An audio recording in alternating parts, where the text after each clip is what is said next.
ಧನುರಾಶಿ ನಿಮ್ಮ ಆಲೋಚನೆಗಳು ಜೊತೆಗೆ ವ್ಯಾವಹಾರಿಕವಾಗಿ ನಿಮಗಿರ್ತಕ್ಕಂತಹ ಏನೋ ಒಂದು ಕೀಳರಿಮೆ, ನಿಮ್ಮ ಬಗ್ಗೆ ನಿಮಗೇ ಇರತಕ್ಕಂತಹ ಕೀಳರಿಮೆಯಿಂದ ಬಹಳ ಹಿನ್ನಡೆಯನ್ನು ಅನುಭವಿಸ್ತೀರಿ. ಪ್ರತಿಯೊಬ್ಬರೂ ಕೂಡ ಏನಾದರೂ ಒಂದು ಉದ್ದೇಶವನ್ನು ಇಟ್ಟುಕೊಂಡು ಕಾರ್ಯಪ್ರವೃತ್ತರಾಗ್ತಾರೆ.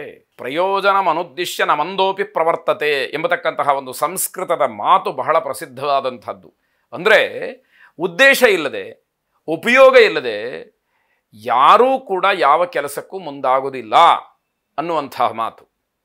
ಹಾಗಾಗಿ ನಿಮಗೆ ನಿಮ್ಮ ಬಗ್ಗೆನೇ ಒಂದು ರೀತಿಯಲ್ಲಿ ಕೀಳರಿಮೆ ಅಂತಂದರೆ, ನಾನು ಏನು ಕೆಲಸ ಮಾಡಿದ್ರೆ ನನಗೇನಾಗುತ್ತೋ, ಯಾತಕ್ಕೆ ನಾನು ಮಾಡಬೇಕು, ಹೀಗೆ ಯಾವಾಗಲೂ ಕೂಡ ಆ ನೆಗೆಟಿವ್ ಥಾಟ್ಸ್ ಮನಸ್ಸಿನಲ್ಲಿ ಬಂದುಬಿಟ್ರೆ ನಾವು ಅಭಿವೃದ್ಧಿಯ ಪಥವನ್ನು ನೋಡಲಿಕ್ಕೆ ಕಷ್ಟವಾಗುತ್ತೆ ಎನ್ನುವಂತಹ ಅರ್ಥ.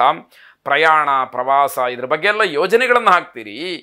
ನಾನು ಮತ್ತೆ ಮತ್ತೆ ಹೇಳುವಂಥದ್ದು, ಕಾರ್ಯರೂಪಕ್ಕೆ ತರಬೇಕು. ನೀವು ಯೋಚನೆ ಏನು ಬೇಕಾದರೂ ಮಾಡ್ಕೊಳ್ಳಿ, ಆದರೆ ಎಷ್ಟರ ಮಟ್ಟಿಗೆ ಕಾರ್ಯರೂಪಕ್ಕೆ ಅದು ಬರುತ್ತೆ, ನಿಮ್ಮ ಶಕ್ತಿ ಸಾಮರ್ಥ್ಯಕ್ಕೆ ಅದು ಸಾಧ್ಯವಾ ಅನ್ನುವಂಥದ್ದು ಸವಾಲಾಗತ್ತೆ, ಪ್ರಶ್ನೆಯಾಗತ್ತೆ. ಅದನ್ನು ಸಾಕಾರಗೊಳಿಸಬೇಕಾದಂಥದ್ದು ಅತಿ ಮುಖ್ಯವಾಗತ್ತೆ. ನಿಮ್ಮ ಅಮೂಲ್ಯವಾದಂತಹ ಸಮಯವನ್ನು ವ್ಯರ್ಥ ಮಾಡಬೇಡಿ ಅಂತಕ್ಕಂತಹ ಸಾತ್ವಿಕವಾದ ಸಲಹೆ. ಯಾಕೆ ಅಂತಂದರೆ, ನಿಮಗಿರತಕ್ಕಂತಹ ಒಂದು ಅಗತ್ಯವಾಗಿ ಆಗಬೇಕಾದಂತಹ ಒಂದು ವ್ಯವಸ್ಥೆಗೆ ನೀವು ಸಮಯವನ್ನು ಸರಿಯಾಗಿ ಉಪಯೋಗ ಮಾಡಿಕೊಳ್ಬೇಕಾದಂಥದ್ದು. ಸ್ನೇಹಿತರ ಮಿಲನದಿಂದ ನಿಮಗೆ ಒಂದಷ್ಟು ಸಮಾಧಾನ, ನಿಮ್ಮ ಕೆಲಸಕ್ಕೆ ಅನುಕೂಲ ಆಗುವಂತಹ ಸೂಚನೆಗಳಿದೆ. ದೀರ್ಘಕಾಲದ ಆಲೋಚನೆಗಳಿಂದ ಮನಸ್ಸಿಗೆ ಒಂದು ರೀತಿಯಲ್ಲಿ ಏನೋ ಸಮಾಧಾನ, ಒಂದು ರೀತಿಯಲ್ಲಿ ತೃಪ್ತಿ ಸಿಕ್ಕುವಂಥದ್ದಾಗತ್ತೆ. ಆರೋಗ್ಯದಲ್ಲಿ ಸಮಾಧಾನ ಸಿಕ್ಕುವಂಥದ್ದು ಬಹಳ ಮುಖ್ಯವಾದಂತಹ ವಿಷಯ ಆಗುತ್ತೆ. ಅದು ಲಕ್ಷ್ಮೀ ಮಂತ್ರವನ್ನು ಪಠನೆ ಮಾಡಿ, ಲಕ್ಷ್ಮಿಯ ಉಪಾಸನೆಯನ್ನು ಮಾಡಿ ಶುಭವಾಗಿ. ಮಕರ ರಾಶಿ ಮನಸ್ಸಿನಲ್ಲಿ ಬರತಕ್ಕಂತಹ ಆಲೋಚನೆಗಳನ್ನು ಬೇರೆಯವರ ಜೊತೆಯಲ್ಲಿ ಹಂಚಿಕೊಳ್ಳೋದಕ್ಕೆ ಅವಕಾಶಗಳಾಗತ್ತೆ. ಅಂದರೆ ಯೋಗ್ಯರ ಜೊತೆಯಲ್ಲಿ ಆ ವಿಷಯವನ್ನು ಚರ್ಚೆ ಮಾಡೋದಕ್ಕೆ ಅವಕಾಶಗಳು ಸಿಕ್ಕುವಂಥದ್ದಾಗುತ್ತೆ.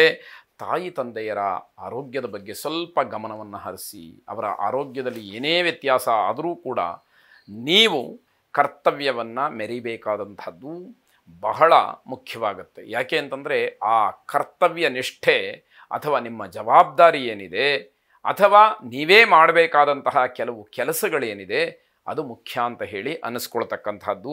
ಹಣದ ಅಡಚಣೆ ಎಲ್ಲ ವಿಚಾರಗಳಿಗೂ ಕಾರಣವಾಗುತ್ತೆ. ಯಾಕೆ ಅಂತಂದರೆ, ವ್ಯಾವಹಾರಿಕವಾಗಿ ಮುಖ್ಯವಾದಂತಹ ಸಾಧನ ಹಣ, ಅದರ ಅಡಚಣೆ ಆಗಿಬಿಟ್ರೆ, ದುಡ್ಡು ಕಾಸು ಸಕಾಲಕ್ಕೆ ಒದಗದೇ ಹೋಗಿಬಿಟ್ರೆ ಬೇರೆಲ್ಲ ಕೆಲಸಗಳು ಸ್ಥಗಿತವಾಗ್ತಕ್ಕಂಥದ್ದು. ಅದು ದೊಡ್ಡ ಮಟ್ಟದ ಹಿನ್ನಡೆಯನ್ನು ತೋರಿಸ್ತಕ್ಕಂಥದ್ದಾಗುತ್ತೆ. ನಿಮ್ಮ ವೈಯಕ್ತಿಕವಾಗಿಯೂ ಕೂಡ ಆರೋಗ್ಯದ ಬಗ್ಗೆ ಹೆಚ್ಚಿನ ಕಾಳಜಿಯನ್ನು ವಹಿಸಬೇಕಾದಂಥದ್ದು. ಭೂ ಸಂಬಂಧವಾದಂತಹ ವ್ಯವಹಾರಗಳಿಂದ ನಷ್ಟವಾಗುತ್ತೆ. ರಿಯಲ್ ಎಸ್ಟೇಟು ಅಥವಾ ಇನ್ಯಾವುದೋ ಜಮೀನನ್ನು ಕೊಂಡುಕೊಳ್ತಕ್ಕಂಥದ್ದು, ಅದರ ವ್ಯವಹಾರವನ್ನು ಮಾಡ್ತಕ್ಕಂಥದ್ದು, ಇದು ಯಾವುದೂ ಕೂಡ ಕೈಗೂಡುವಂತಹ ದಿವಸ ಇದಲ್ಲ ಅನ್ನುವಂಥದ್ದು ಗೊತ್ತಾಗಬೇಕು. ವಿದ್ಯಾರ್ಥಿಗಳಿಗೆ ಯಶಸ್ಸಿದೆ. ನಿಮ್ಮ ವಿದ್ಯಾ ವ್ಯಾಸಂಗ ಶೈಕ್ಷಣಿಕ ಕ್ಷೇತ್ರಗಳಲ್ಲಿ ಔನ್ನತ್ಯವನ್ನು ಪಡೆಯುವುದಕ್ಕೆ ಅವಕಾಶಗಳಿದೆ. ಪ್ರಾಮಾಣಿಕವಾದಂತಹ ಪ್ರಯತ್ನವನ್ನು ಮಾಡಿ, ಮನಸ್ಸನ್ನು ಕೇಂದ್ರೀಕರಣ ಮಾಡಿ ನಿಮ್ಮ ಪ್ರಯತ್ನಗಳು ನಡೀಲಿ, ಯಶಸ್ಸು ನಿಮ್ಮದಾಗಲಿ ಅಂತಕ್ಕಂತಹ ಹಾರೈಕೆ. ಭೂವರಾಹ ಸ್ವಾಮಿಯನ್ನು ಪ್ರಾರ್ಥನೆ ಮಾಡಿ ಶುಭವಾಗಿ. ಕುಂಭರಾಶಿ ಮನೆಯಲ್ಲಿ, ವ್ಯಾವಹಾರಿಕ ಕ್ಷೇತ್ರದಲ್ಲಿ, ಉದ್ಯೋಗ ಕ್ಷೇತ್ರದಲ್ಲಿ ಉತ್ತಮವಾದಂತಹ ವಾತಾವರಣ, ಮನಸ್ಸಿಗೆ ಏನೋ ಒಂದು ರೀತಿಯ ಆನಂದ, ಇದಕ್ಕಿಂತ ಇನ್ನೇನು ಬೇಕು ಅನ್ನುವಂಥದ್ದು ಒಂದು ಕಡೆ ನಿಮ್ಮನ್ನು ಅನುಭವಕ್ಕೆ ತರುವಂಥದ್ದಾಗುತ್ತೆ. ಜೀವನದ ಅನುಭವ ಏನಿದೆ ಅದು ನಿಮ್ಮನ್ನು ಪರಿವರ್ತನೆ ಮಾಡ್ತಾ ಹೋಗುತ್ತೆ. ಯಾವ ಸಂದರ್ಭದಲ್ಲಿ ಹೇಗೆ ನಡ್ಕೊಳ್ಬೇಕು, ಯಾವ ಸಂದರ್ಭಗಳು ನನಗೆ ಒಳಿತಾಗಿದೆ, ಯಾವ ಸಂದರ್ಭದಲ್ಲಿ ನನಗೆ ಕೆಡಕಾಗಿದೆ, ಆ ರೀತಿಯ ಒಂದು ಅನುಭವ ನಿಮ್ಮನ್ನು ಪರಿಪಕ್ವ ಮಾಡೋದಕ್ಕೆ ಕಾರಣವಾಗುತ್ತೆ ಅಂತ ಅರ್ಥ. ಪ್ರವಾಸದ ವಿಚಾರವನ್ನು ಕುರಿತು ಮನಸ್ಸಿನಲ್ಲಿ ಏನೋ ಒಂದು ರೀತಿಯ ಆನಂದ, ನಾನೂ ಕೂಡ ಪ್ರವಾಸಕ್ಕೆ ಹೋಗ್ತೀನಿ ಅನ್ನುವಂಥದ್ದು ಮನಸ್ಸಿಗೆ ಬಹಳ ಖುಷಿ ಕೊಡ್ತಕ್ಕಂಥದ್ದು. ನೀವು ಅಂದುಕೊಂಡಂತಹ ಕೆಲಸಗಳು ಪರಿಪೂರ್ಣವಾಗುವಂತಹ ಸೂಚನೆಗಳಿದೆ. ಇದೂ ಕೂಡ ಆನಂದಕ್ಕೆ ಕಾರಣವಾಗುತ್ತೆ. ದಾಂಪತ್ಯ ಜೀವನದಲ್ಲಿ ಸಾಂಸಾರಿಕವಾಗಿ ಸುಖ, ಶಾಂತಿ, ನೆಮ್ಮದಿಯನ್ನು ಕಾಣುವಂಥದ್ದಾಗುತ್ತೆ. ನಿಮಗೆ ಹಳೆಯ ನೆನಪುಗಳು ಸಂತೋಷವನ್ನು ಕೊಡುತ್ತೆ. ಯಾವುದೋ ಒಂದು ಸಂದರ್ಭದಲ್ಲಿ ನಿಮ್ಮ ಮನಸ್ಸಿಗೆ ಆನಂದವಾಗಿರತಕ್ಕಂತಹ ಸಂದರ್ಭ ಮತ್ತೆ ಮತ್ತೆ ನಿಮ್ಮ ಮನಃಪಟಲದಲ್ಲಿ ಬಂದು ನಿಮಗೆ ಇನ್ನಷ್ಟು ಸಂತೋಷವನ್ನು, ಮುದವನ್ನು ಕೊಡ್ತಕ್ಕಂಥದ್ದು. ಗಣಪತಿಯ ಅನುಗ್ರಹವನ್ನು ಪಡ್ಕೊಳ್ಳಿ ಶುಭವಾಗಿ.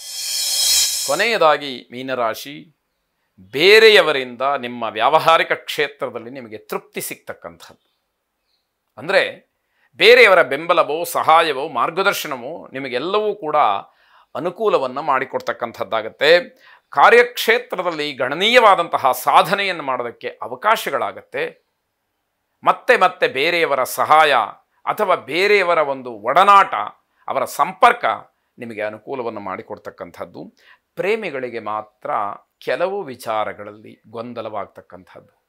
ಗೊಂದಲ ನಿವಾರಣೆಯನ್ನು ಮಾಡ್ಕೊಂಡ್ಬಿಟ್ರೆ ನಿಮಗೆ ಅನುಕೂಲವಾಗುತ್ತೆ. ಹೊಸ ಸ್ನೇಹಿತರನ್ನು, ಹೊಸ ಜನರನ್ನು ನಿಮ್ಮ ಕಡೆಗೆ ಆಕರ್ಷಣೆ ಮಾಡ್ತೀರಿ.